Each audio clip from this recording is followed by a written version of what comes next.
ایک سوال آپ سے کرتا ہوں، حضور نے وحی کے آغاز کے بعد کوئی کاروبار کیا؟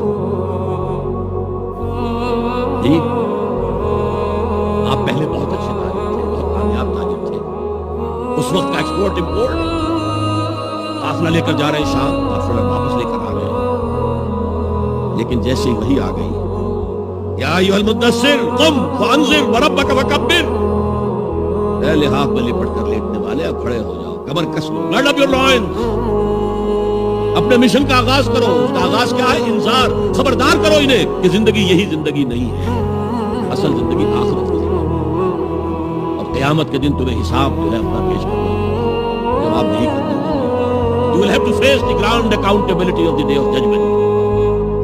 یہ انذار سے بات شروع کرو، وربک فکبر، اور جو ہدف ہے مقصود کیا؟ اللہ کو بڑا کرو، یعنی اس کی بڑائی